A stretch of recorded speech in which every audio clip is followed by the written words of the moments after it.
kebetulan waktu itu Onik tuh belum dikasih izin untuk keluar. Pilihannya Unisi atau itu gitu kan. Jadi Onik tuh sampai kayak gini, kayak kalau misalnya di Tembilan ini nggak ada jurusan bahasa Inggris, lebih baik nggak kuliah. Maksudnya itu gini, kayak nggak mau masuk ke sesuatu yang kita nggak suka, terus setengah-setengah gitu kan. Kebetulan di Unisi ada bahasa Inggris, jadi udahlah, nggak ada keraguan lagi, udah langsung tancap, langsung gas bahasa Inggris, nggak ada yang lain-lain gitu kan. Jangan takut untuk mengambil sesuatu yang berbeda dengan yang lain. Menyesuaikan sama keinginan dari hati, pengen masuk di mana. Apalagi Unisi punya banyak sekali program, sudah 13 program studi, 6 fakultas, dan 1 program pasca sarjana S2 yang kita hadirkan untuk teman-teman semua.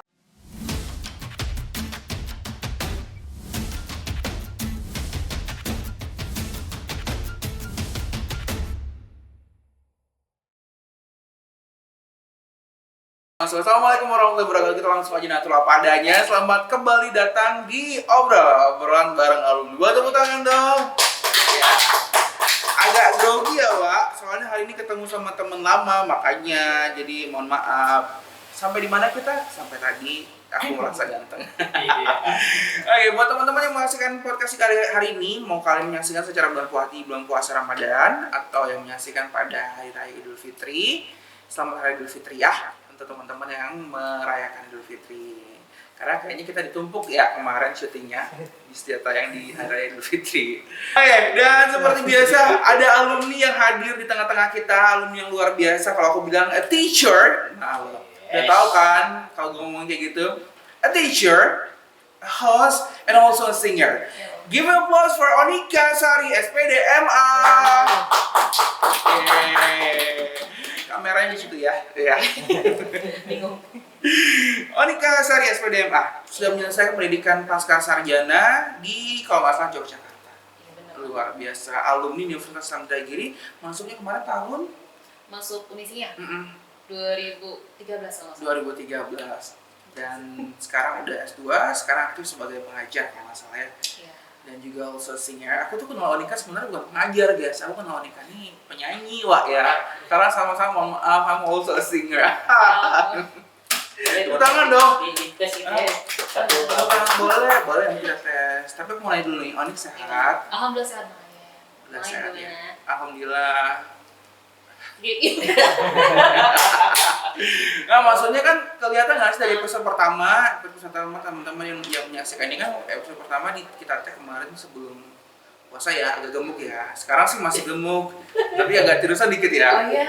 Sukses. Alhamdulillah. Masakan ini baru seminggu ya? Baru seminggu jadi lah. Kita udah syutingnya udah lama ya guys ya. Onika, alumni pendidikan bahasa Inggris Universitas Samudra-Giri. The question is, because you are an English student, right? Oh my god. Tolong teksnya ya. And also translate-nya. Why you choose English department? Why you choose English department as your major education in University of Islam in Draghi? Ini udah menjawab bahasa Inggris atau Bahasa Indonesia itu. Tapi kalau pakai bahasa Inggris boleh juga. Random aja ya. Random aja ya. Jadi kalau misalnya ditanya kenapa, agak panjang nih kalau balik ke belakang. Gak Nggak apa-apa. Ini limited nggak durasinya? Kita 14 jam ya Sonika ya. Oke, jadi dari ini dulu Pak. Kenapa memilih bahasa Inggris gitu kan? Jadi lucunya dulu waktu SMP itu ya awal mulanya jadi kayak ada minat gitu loh ke bahasa Inggrisnya. Kenapa? Karena waktu SMP itu lucu. Onik tuh ada julukan. Julukannya itu kocak-kocak gitu, kayak ada yang kasih julukan orang Barat, orang Inggris, dan yang paling kocaknya itu Cinta Laura. Cinta Laura. Itu yang nggak tahu kenapa. Entah karena waktu itu kan 2000 SMP itu berarti 2007 atau 2008. Itu kan Cinta Laura itu kan jadi naik-naik tuh lagi awal-awal. Kan ngomongnya tuh kayak boleh-boleh campur-campur. Nah nggak tahu kenapa, mungkin teman-teman ini nganggapnya kayak ketika ngomong bahasa Inggris mungkin ya ada kemiripan gitu kan, jadi dapat julukan itu waktu SMP. Jadi memang di SMP itu udah ternotis kayaknya ini memang ke bahasa Inggris deh dibandingin dengan mata pelajaran yang lain waktu itu kan. Sampai memang gurunya bahasa Inggris itu waktu kita lagi boleh nggak sih ceritanya agak jauh gitu. No problem, yeah. No problem at all. Jadi, Oh my god. Jadi kan lagi pelajarannya lain nih. Nah. Terus guru bahasa Inggris itu masuknya cuma bawa Onik itu ke kelas lain, cuman buat ngasih tahu, ngejelasin satu materi lah tentang bahasa Inggris. Waktu itu temanya clock. Waktu di SMP kan itu kan masih baru kan. Nah yaudah, Yes. jadi tentang itu, jadi sampai dibawa kayak gitu ke kelas yang lain. Jadi dari situ kita juga ngerasa kayaknya mungkin emang ada minat di situ ya, maksudnya passionnya ada di bahasa Inggris. Dan julukan teman-teman sih mungkin nggak ngerasa itu sebagai bullying ya, mungkin lebih kayak apresiasi tapi dalam bentuknya kayak gitu. Mungkin karena juga kayak jadi kamus berjalan juga sih waktu itu dulu SMP. Gue berani. Iya. Nah beneran, karena kebanyakan orang-orang kan not to appreciate with English, especially when we are in high school or junior high school. Oh my god. Jadi yaudah, kita awal mulanya tuh. Jadi kan sudah ada kelihatan, oh ya mungkin minatnya di bahasa Inggris. Sebenarnya tuh awal dari udah ke SD waktu itu, tapi terlalu panjang kalau ke sana. Lanjut tuh ke SMA kan. Jadi di SMA ternyata waktu itu mikirnya mungkin di SMP mungkin teman-teman yang pas di situ aja yang ngerasa gitu. Tapi ternyata kalau pas masuk ke SMA, ternyata yang lain tuh juga ngerasa sama. Jadi tetap tuh masih kamus perjalanan tuh masih tetap. Terus kalau misalnya ada mahasiswa PPL, itu kan yang bahasa Inggris kan ini juga kan. Itu udah kayak temen-temen tuh kayak Onik gitu. Nah karena itu masukannya kita kan untuk memilih kampus kan. Kebetulan waktu itu Onik tuh belum mau dikasih izin untuk keluar. Pilihannya Unisi atau itu gitu kan. Jadi Onik tuh sampai kayak gini, kayak kalau misalnya di tembilan ini nggak ada jurusan bahasa Inggris, lebih baik nggak kuliah. Maksudnya itu gini, kayak nggak mau masuk ke sesuatu yang kita nggak suka, atau setengah-setengah gitu kan. Kebetulan di Unisi ada bahasa Inggris, jadi udahlah, nggak ada keraguan lagi, udah langsung tancap langsung bahasa Inggris, nggak ada ya yang lain-lain gitu kan. Karena memang lebih kayak seneng aja gitu, seneng di bahasa Inggrisnya.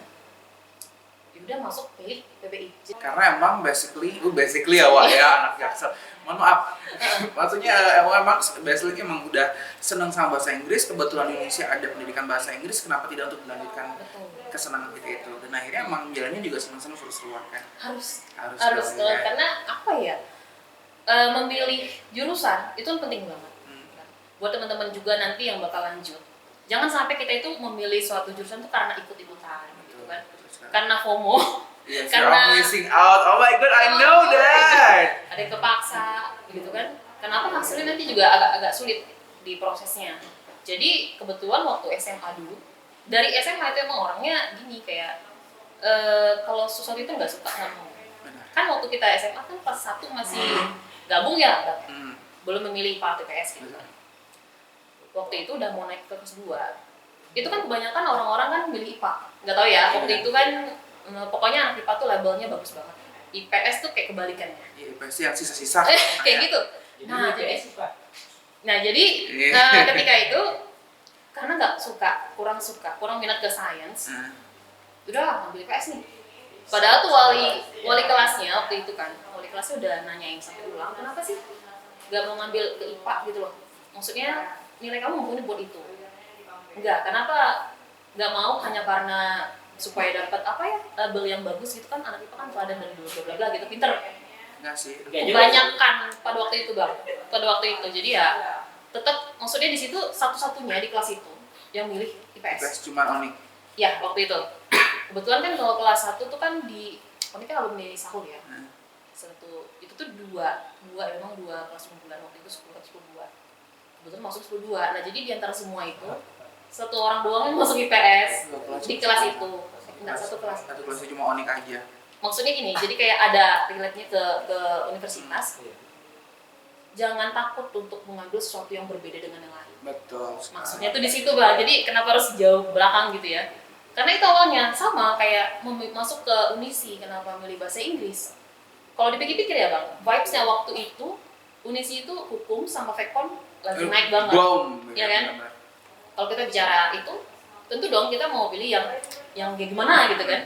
Tapi tetap ngambil bahasa Inggris karena sesuai dengan passion saya di situ. Karena emang seneng ya udah gitu. Oke. Tepuk tangan dong buat teman-teman. Kamu harus menyesuaikan sama keinginan dari hati pengen masuk di mana. Apalagi Unisa punya banyak sekali program, sudah 13 program studi, 6 fakultas, dan 1 program pasca sarjana S2 yang kita hadirkan untuk teman-teman semua. By the way, you have to answer with English. Yeah. Okay. You have to answer this question with an English. Okay. What is the hardest things when you learn English? Oh my God. What is the hardest things? Like maybe conversation, maybe vocabularies, or what is? Okay, if you ask me about what the hardest thing when I learn English, maybe I can say that speaking. Speaking. Yeah, because you know why? Because if we want to learn about grammar, actually we can learn by ourselves. Yeah. Just watching videos and then we can imitate that and then learning about that and then just learn about explanation and then practice. But speaking, we can do that like that. We have to try to find a partner. Yeah. Unless but you can also speak by yourself.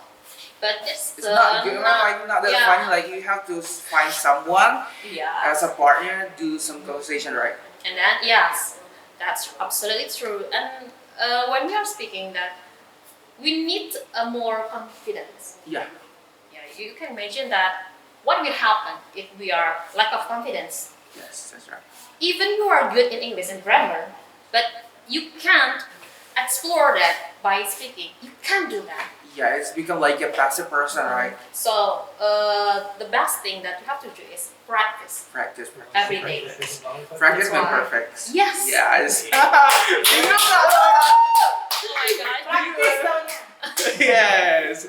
Orang jelasin ternyata hal yang tersulit untuk mempelajari bahasa Inggris adalah speaking atau berbicara, ngobrol sama orang. Karena kita emang harus cari partner yang tepat buat kita melatih bahasa Inggris kita.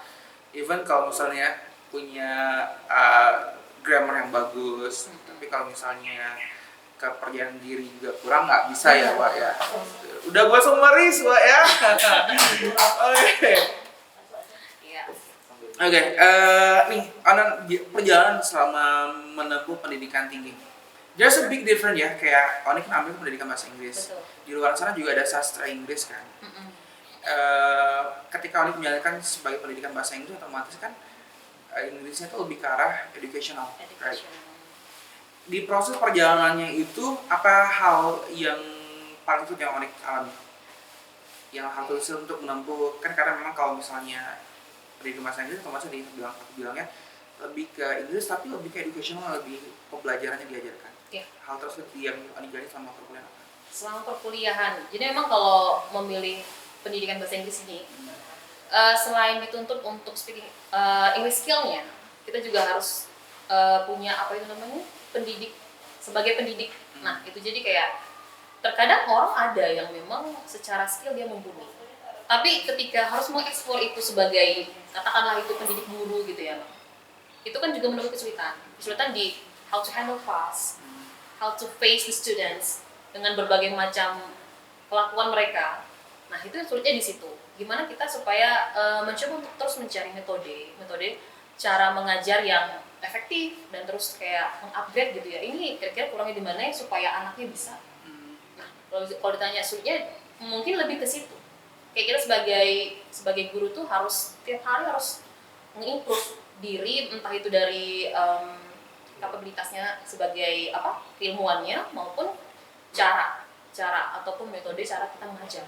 Jadi memang pendidik ini suatu hal yang profesi yang dibilang mudah nggak mudah banget, tapi kalau susah nggak juga susah. Juga karena dia asal jalan ikhlas ya. Apalagi ini kan bener ya sekarang sesuai atau linear dengan pendidikan bahasa Inggris kemarin, pendidikan sekarang tetap bekerja sebagai tenaga pendidik atau pengajar, masih linear ya. Dan kita sama-sama tahu kalau perkembangan pendidikan di Indonesia itu selalu berkembang ke arah yang sesuai dengan menteri pendidikannya. Bukan, maaf, takut gue ngomongnya. Maksudnya sesuai dengan aturan pemimpin-pemimpinnya ya. Yang dulu kurikulum A, sekarang kurikulum B. Terus lagi yang dulunya kita harus menyesuaikan seperti ini, dan akhirnya juga harus berubah lagi untuk penyesuaian yang baru lagi. Itu selalu terjadi Onika. Betul. Bener gak sih? Nah kalau Onika sendiri untuk melakukan adaptasi seperti itu gampang atau susah sih? Dengan perubahan kurikulum, perubahan cara mengajar, Dan kalau lihat dari siswa-siswa sekarang juga ya, kita tuh udah nggak bisa nerapin pola pengajaran seperti yang dulu. Tiba-tiba sekarang, aduh gue pusing, mental health gue terganggu anjir ya gitu. Tiba-tiba ngomong mental health Iya, gitu ya. Gimana handle yang seperti itu? Nah itu tadi salah satu challenge kalau kita sebagai pengajar atau pendidik, ketika kita diminta untuk menyesuaikan dengan kurikulum, apalagi sekarang kurikulum merdeka gitu ya. Jadi memang anak itu lebih dibebaskan untuk mengeksplor mereka gitu, lebih ke muridnya, bukan dulu kan lebih ke teaching sentral ya, maksudnya guru yang banyak menguasai kelas-kelas. Sekarang udah beda. Jadi kalau ditanya sulitnya, tentu kalau kita sebagai guru pasti ada nemuin lah, karena harus beradaptasi lagi dengan murid baru, metode baru, FPP lain sebagainya. Tapi kan kebetulan kan Onika kan private ya, maksudnya nggak dalam instansi tertentu, jadi nggak harus ngikutin itu, tapi kita memang tetap ada murid yang memang menyesuaikan sama kurikulum di sekolahnya. Jadi memang apa ya, kalau untuk pemerintah atau dan segala macamnya mungkin akan ada baiknya kalau misalnya kita sebagai guru juga adalah gitu, dibilang pelatihan bukan apa ya, lebih tepatnya ilmunya tuh harus disampaikan juga gitu ke mereka supaya nggak jadi miss gitu loh. Kan kebanyakan juga apa dengan segala keterbatasan tempat, fasilitas itu kan guru-guru juga sulit untuk bisa nggak sih ini kriteria yang diminta dalam kurikulum ini tercapai. Sementara kita nggak dikasih ininya gitu loh, apa sih alat atau segala macam tidak dipenuhi sesuai dengan standar yang diminta, yang diinginkan. Jadi sulit di situ Bang. Oke, tepuk tangannya dulu ya. Luar biasa. Jadi kan bahasa Inggris Onika. Nah, Onika kemarin ambil kuliah di Yogyakarta. Kemarin ambil apa nih kalau boleh tahu? Kebetulan konsentrasinya psikologi pendidikan. Oh, tetap ada pendidikannya. Ada pendidikannya. Tetap pendidikan. Nah, ngomong soal pendidikan, berarti Oni pernah melakukan pengajaran di sini pada pendidikan tercinta. Dan di sana juga kalau nggak salah kuliah sosial media, Oni kan juga sempat ngajar-ngajar juga kan. Nah, beda nggak sih pola pikir anak-anak kita sama anak-anak di sana? Penasaran nih, karena kita kita kan di Tembilahan ya, Wak ya. Oni di Jogja kemarin sama-sama ngajar. Kota pendidikan itu kota pendidikan Yogyakarta. Kalau ditanya beda nggak ya? Bedanya tuh di sini Bang. Bedanya tuh kayak murid di sana dan orang tua di sana. Bisa dibilang udah selaras. Selarasnya gimana? Ketika orang tuanya pengen anaknya lebih banyak les gitu kan, anaknya juga mau ikut. Nah, jadi kayak lebih ke motivasi belajarnya mereka di sana tinggi. Dan terus kerasa banget di sana itu mereka itu berpikir kayak pendidikan tuh penting banget gitu loh. Di sini juga bagus, tapi mungkin kelemahannya orang tua di sini itu lebih kayak bener-bener udah deh nih gue serahin anaknya kok lu yang itu ya gitu kan, kayak udah lepas tangan aja gitu loh. Kalau di sana orang tuh masih kayak memantau progresnya gimana apa segala macam kan, apalagi kalau private kan dalam waktu kurun ada murid yang dipegang sampai 2 tahun. Maksudnya kayak continue kan gitu kan, itu kan pasti harus ada progres dong. Nah, jadi kayak orang tuanya tuh controlling gitu kan, kayak nanya misalnya per berapa bulan ini anak gimana, progresnya gimana. Nah kalau di sini kebetulan kalau di sini kemarin kan Onik ambil private itu selain bahasa Inggris itu kan Charleston juga. Kalau untuk yang dewasa belum, dewasa ada tapi nggak banyak. Jadi kalau untuk menilai secara anak yang masih sekolah kayaknya di situ kurang ya. Tapi kalau untuk intelektual, maksudnya kayak kecerdasan mereka itu nggak ketinggalan lah ya. Maksudnya kayak ketika dijelasin oh ya ngerti, itu sama di sana sama. Oke, mungkin dulu lebih kayak ada orang tua yang memang pengen terlibat langsung sama perkembangan anaknya, ada yang gue serahin ya, tolong bantu dididik anak gue, tolong gitu. Iya, kadang kan gitu. Iya, kadang ada orang tua yang cuman mau hak mereka, tapi mereka sendiri nggak ngasih kewajibannya sebagai orang tua ke anak. Karena terus serta dalam melakukan pengajaran itu bukan hanya pengajar di luar, tapi juga pengajar dari orang tua sendiri. Internal itu. Karena tepuk tangan dong, agak cerdas harinya. Ya Allah. Bener nggak? Tapi ini keren loh. Apa aja. Nggak apa-apa. Mau 30 menit sih. Nggak apa-apa saja. Oke, karena gua hari ini masih banyak kan? masih banyak, gue merasa cerdas soalnya. Hari ini merasa cerdas, alhamdulillah ya. Menyala ya. Iya, menyala. Menyala abangku. Iya. Didukung dengan dressnya. Well, actually I do love English also. Like for me, Yeah. karena memang kalau zaman dulu tuh kalau ngomong bahasa Inggris ada orang-orang yang nggak terlalu antusias sama bahasa Inggris kan. And ketika kita try to speak English, mereka kayak ini apaan sih gitu. So Inggris ya. So Inggris banget. Padahal emang it is an international language kan. Tuntutan lo sekarang. Iya. Di mana-mana kalian handphone juga rata-rata udah bahasa Inggris ya. Nggak Masalah. bisa-bisa. Belajar Pak.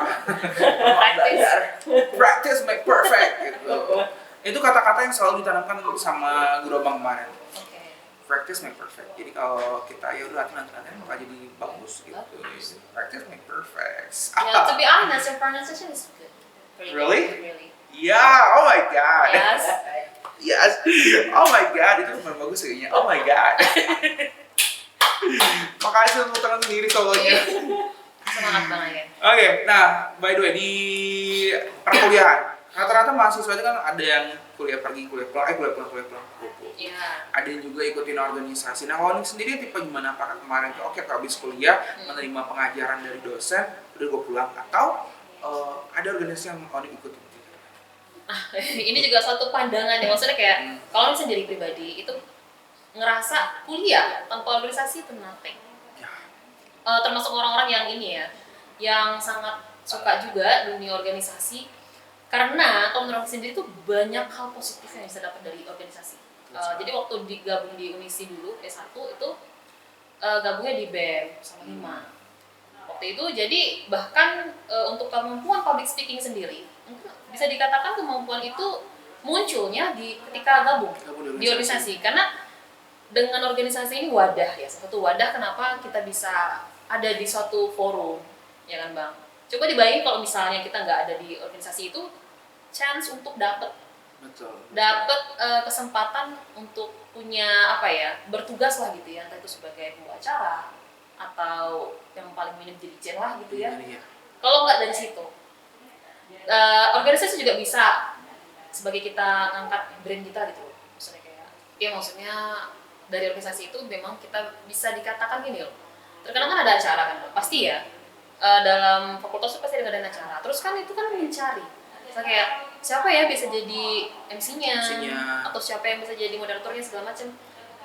Dengan kita ikut organisasi, yang misalnya tadinya dosen nggak tahu, di situ kan teman-teman seorganisasi kita rekomen kita. Oh iya nih ada nih si A, si B gitu kan. Kalau misalnya kita nggak gabung misalnya nih, orang nggak tahu potensi kita. Betul sekali. Jadi kayak itu salah satu cara nih kalau misalnya teman-teman yang pengen mau gitu kan, itu masuk dengan organisasi. Dan selain itu, selain yang kita punya kesempatan itu, kita juga punya relasi kan. Benar. Relasi, dan juga di dalam organisasi itu kita diajarkan dengan berbagai macam ilmu, salah satunya leadership, teamwork. Itu kan kita belajarnya di situ. Kalau misalnya kita sebagai mahasiswa teladan yang hanya sekedar kuliah, itu kayak ngerasanya ya, kalau pribadi itu kayak selfish banget gitu. Jangan wasting of time juga kan, maksudnya kita cuma gitu aja, nggak ikut kemana-mana. Ilmu yang bisa didapat dengan organisasi itu sangat banyak sebenarnya. Apalagi kalau misalnya semacam PMI gitu ya kan, kita kan bisa jadi perwakilan bahkan sampai ke nasional. Karena Onik punya teman yang memang dia anak Unikusi juga pada waktu itu, perwakilan Riau bahkan ke PMI tingkat nasional. Dan itu didapatkan di organisasi kan. Jadi kayak organisasi itu menurut aku pribadi itu penting banget. Salah satu kayak kalau kamu kuliah, kamu harus ngambil organisasi juga. Iya, karena emang ngebentuk karakter kita juga jadi lebih. Tepuk tangan dong. Tolong penontonnya, Angga. Okay, Onik. Before one last question from me, I do know you as a singer. Oh my god. Yeah, I do know you as a singer. Oh. Well, actually when I meet you for the first time, the British ada British accent ya. Ada. For the first time. Apa? Monkey apa? Suruh nyanyi. Tunggu dulu. Cerita dulu dikit. When I met you for the first time, I don't know you are. Enggak, siapkan. Harassment-nya enggak. Beneran. Oke. Beneran, sumpah.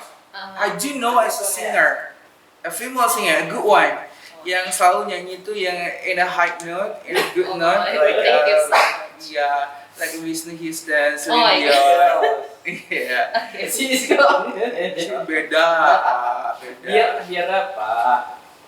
Kurang merdu, kita penyanyi balad, mohon maaf. Iya. Kita ballad singer. Iya. Ballad singer.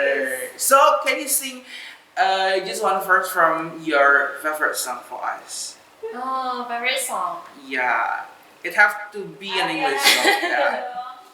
Okay. Okay, maybe I just a little, yeah. Just Yeah. Keep smiling, keep shining. Know you can always count on me. For sure, that's what friends are for. For good times and bad times, I'll be on your side forevermore. That's what friends are for. Yeay! Ini nggak bohong, nggak beres ya. Tuh, ini bisa lihat sendiri tuh merinding tuh ya. Oh, iya. Udah lama banget Ya. denger Ronik nyanyi. Kenapa nggak? Lu tau nggak kenapa nyanyi lagu tadi? Kenapa? Why? Sebenarnya kadang kalau Onik penyanyi itu dalam suatu apa ya, maksudnya si konten tertentu ada message-nya gitu loh. Maksudnya kayak kenapa milih tadi salah satu lagu favorit sih, tapi nggak yang benar-benar. Kenapa itu kan judulnya kan itulah Gunanya Teman. Teman. Maksudnya untuk ngasih tahu ke siapapun yang nonton video ini kayak jadi kita tuh kalau berteman tuh memang harus setulus itu. Oh my Jadi God. kayak kalau kamu butuh sesuatu ketika kamu lagi down atau apapun, aku ada loh buat kamu. Itulah gunanya teman. Shall be there for you. Lagu apa itu?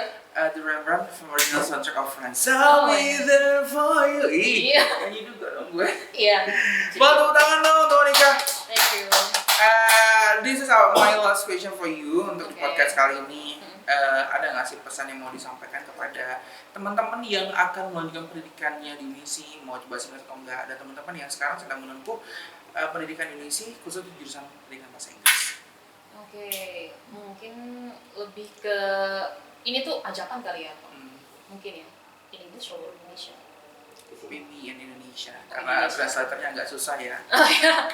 Untuk teman-teman yang bakal lanjut studinya, jangan ragu untuk gabung di UNISI. Entah itu kamu mau masuk di PBI juga bagus ya, bisa satu alma mater di satu fakultas gitu sama kita, ataupun memilih jurusan lain itu juga nggak jauh, maksudnya sangat lebih baik juga. Intinya sesuaikan dengan minat dan apa yang pengen kamu capai setelah memilih jurusan itu, karena kita harus punya goals gitu ya. Ketika memilih ini, oh iya, kamu udah tahu kamu memilih ini untuk apa nanti ke depannya, tujuannya apa, dan mau kerja di bagian apa. Itu sudah harus ditentukan dari sebelum masuk ke universitas. Dan untuk teman-teman yang sekarang lagi proses kuliahnya, jangan patah semangat, apapun yang sedang dialami saat ini. Tentunya banyak sekali dinamika sebagai mahasiswa yang naik turun ketemu dosen yang A, B, C, D. Harus tetap semangat, harus fokus dengan apa yang harus kita selesaikan sebagai mahasiswa. Itu aja sih. Itu aja, Pak. Tepuk tangan dong. Terima kasih Monica. Dan buat teman-teman semua, jangan lupa kita di Universitas Indragiri tahun ajaran 2024 ini sudah dimulai penerimaan mahasiswa baru. Untuk informasi lebih lanjut ada di sini ya, Sa.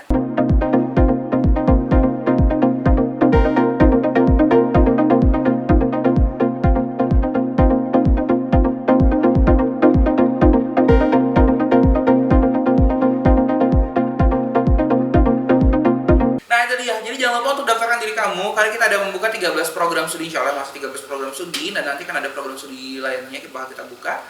Dan juga ada 6 fakultas serta 1 program pasca sarjana S2 ilmu hukum yang kita buka. Jadi teman-teman silakan lakukan pendaftaran bisa dilakukan di pmb.unisi.ac.id.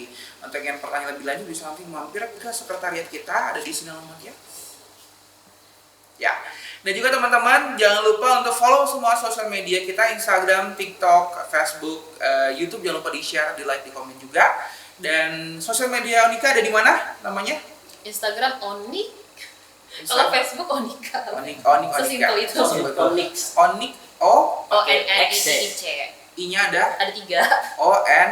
ONIIIC, Onik Instagram, Facebook di Onica. Onica. Ada yang di sini teman-teman ya. Oca. Oh, Dan ya? Oca, Beda ya? Pak, beda Pak. Maaf.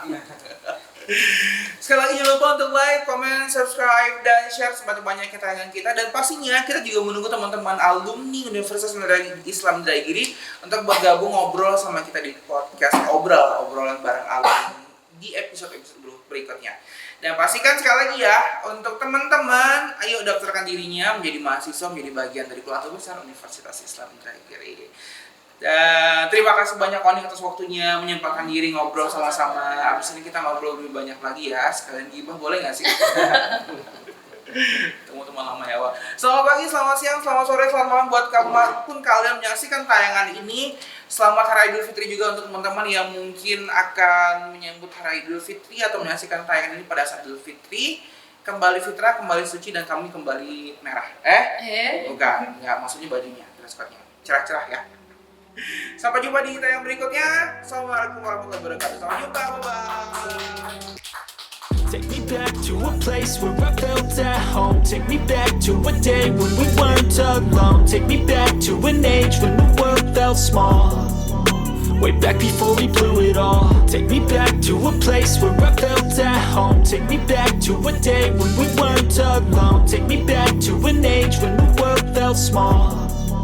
Way back before we blew it all. Too many things going on, I can't keep track of them all. From people dropping a bomb to people putting up walls. I feel like life is on hold, perception stuck in a vault. I know that time can heal all, but how much time till we fall? It's awfully chilly outside, when there's no shelter to hide. When everything is a lie, you'll find that out in some time. But when the things on your mind are all considered a crime, communication is